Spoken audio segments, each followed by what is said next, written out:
ಎಲ್ಲರಿಗೂ ನಮಸ್ಕಾರ. ನಾನು ಶಿವಾನಂದ್ ಕೊಂಡಾಡಿ. ನಿಮಗೆಲ್ಲರಿಗೂ ನನ್ನ ಹೊಸ ವಿಡಿಯೋಗೆ ಸ್ವಾಗತ ಸುಸ್ವಾಗತ.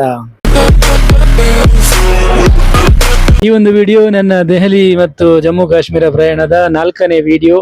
ಯಾರೆಲ್ಲ ಇನ್ನು ಹಿಂದಿನ ವಿಡಿಯೋ ನೋಡ್ಲಿಲ್ಲ ಅವರು ದಯವಿಟ್ಟು ವಿಡಿಯೋವನ್ನು ನೋಡಿ. ನನ್ನ ಈ ದಿನದ ಪಯಣ ಶ್ರೀನಗರದ ಸುಂದರ ಸರೋವರದ ಕಡೆಗೆ.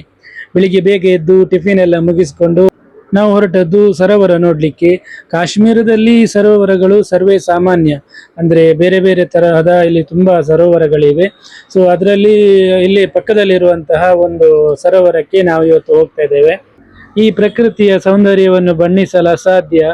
ಒಂದೆಡೆ ಪ್ರಶಾಂತವಾದ ಜಲರಾಶಿ, ಆದರೆ ಇನ್ನೊಂದೆಡೆಯಲ್ಲಿ ಸುಂದರವಾದಂತಹ ಬೆಟ್ಟಗಳ ತಪ್ಪಲು. ನಮ್ಮಲ್ಲಿ ಸಮುದ್ರದಲ್ಲಿ ಬೋಟಿಂಗ್ ಇದ್ದಂತೆ ಇಲ್ಲಿ ಸರೋವರದಲ್ಲಿ ಕೂಡ ಬೋಟಿಂಗ್ ನ ವ್ಯವಸ್ಥೆ ಇದೆ. ವಿವಿಧ ಬಣ್ಣಗಳ ಬೋಟಿಂಗ್ಗಳು ಮತ್ತು ಅದರ ವಿನ್ಯಾಸಗಳು ಪ್ರವಾಸಿಗರನ್ನು ತುಂಬಾ ಆಕರ್ಷಿಸುತ್ತದೆ.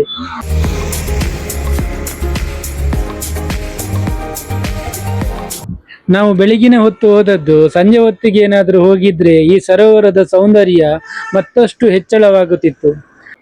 ಪ್ರಕೃತಿಯ ಈ ಸುಂದರ ದೃಶ್ಯ ನಯನ ಮನೋಹರವಾದದ್ದು. ಇಲ್ಲಿ ಇನ್ನೊಂದು ವಿಶೇಷ ಏನೆಂದರೆ, ಸರೋವರದಲ್ಲಿ ಬೋಟಿನಲ್ಲಿಯೇ ತಮ್ಮ ಮನೆಗಳನ್ನು ಮಾಡಿ ಅಲ್ಲಿಯೇ ವಾಸ ಮಾಡುತ್ತಾರೆ. ಪ್ರವಾಸಿಗರಿಗೂ ಕೂಡ ಬೋಟ್ ಸ್ಟೇ ಮಾಡಬಹುದು. ಈ ಸರೋವರವನ್ನೆಲ್ಲ ನೋಡಿ ಆದ್ಮೇಲೆ ನಾವು ಮತ್ತೆ ಹೊರಟದ್ದು ನದಿಯ ಸೇತುವೆಯ ಒಂದು ಸುಂದರ ದೃಶ್ಯವನ್ನು ನೋಡಲು. ಇಲ್ಲಿ ಅಂತ ನೋಡ್ಲಿಕ್ಕೆ ತುಂಬಾ ಸುಂದರವಾಗಿದೆ. Super scenery.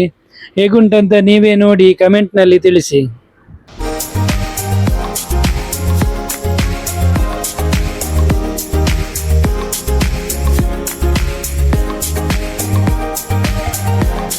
ವಾಪಸ್ಸಾಗುವಾಗ ದಾರಿಯುದ್ದಕ್ಕೂ ಆಪಲ್ ನ ತೋಟ ಸಿಕ್ಕಿತು. ಆಪಲ್ ನ ತೋಟ ಇಲ್ಲಿ ಕಾಶ್ಮೀರದಲ್ಲಿ ಸರ್ವೇ ಸಾಮಾನ್ಯ. ರಸ್ತೆಯುದ್ದಕ್ಕೂ ನಮ್ಗೆ ಕಾಣ್ಲಿಕ್ಕೆ ಸಿಗ್ತದೆ. ಅಲ್ಲಿಯೇ ರಸ್ತೆ ಬದಿಯಲ್ಲಿ ಆಪಲ್ ಅನ್ನು ಕೂಡ ಮಾರಾಟ ಮಾಡ್ತಾ ಇದ್ರು. ಸ್ವಲ್ಪ ಆಪಲ್ ಅನ್ನು ನಾವು ಕೂಡ ಖರೀದಿ ಮಾಡಿ ಅದರ ಸಿಹಿಯನ್ನು ಸವಿದೆವು. ಈ ಪ್ರಕೃತಿಯ ಸೌಂದರ್ಯವನ್ನು ಸವಿತಾ ಸಮಯ ಆದದ್ದೇ ತಿಳಿಲಿಲ್ಲ. ಮಧ್ಯಾಹ್ನ ಕೂಡ ಆಗೋಯ್ತು. ಇನ್ನು ಮಧ್ಯಾಹ್ನ ಮೇಲೆ ನಮ್ಮ ಪ್ರಯಾಣ ಸಾಗಿದ್ದು ಉರಿ ಕಡೆಗೆ. ನಮ್ಮ ಪ್ರಯಾಣದಲ್ಲಿ ದಾರಿಯುದ್ದಕ್ಕೂ ಪರ್ವತ ಶಿಖರಗಳು ಒಂದಕ್ಕಿಂತ ಒಂದು ಸುಂದರವಾಗಿ ಅಷ್ಟೇ ಭಯಾನಕ ಕೂಡ ಆಗಿತ್ತು. ಪ್ರಕೃತಿಯ ಈ ಸುಂದರ ದೃಶ್ಯ ಕಣ್ಮನ ತುಂಬಿಕೊಂಡು ಉರಿ ಕಡೆಗೆ ಸಾಗಿದೆ. ಇದರ ಮುಂದುವರಿದ ಭಾಗ ಇನ್ನೊಂದು ವಿಡಿಯೋದಲ್ಲಿ. ಅಲ್ಲಿವರೆಗೆ ನಿರೀಕ್ಷಿಸಿ. ಇದಾಗಿತ್ತು ನಮ್ಮ ಸುಂದರ ಕಾಶ್ಮೀರದ ಪಯಣ.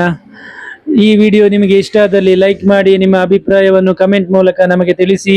ಹಾಗೆಯೇ ಮುಂದಿನ ವಿಡಿಯೋಗಳಿಗೋಸ್ಕರ ನಮ್ಮನ್ನು ಸಬ್ಸ್ಕ್ರೈಬ್ ಮಾಡಲು ಮರೆಯದಿರಿ. ಎಲ್ಲರಿಗೂ ಇನ್ನೊಂದು ವಿಡಿಯೋದಲ್ಲಿ ಭೇಟಿಯಾಗೋಣ. ಅಲ್ಲಿವರೆಗೆ ಎಲ್ಲರಿಗೂ ನಮಸ್ಕಾರ.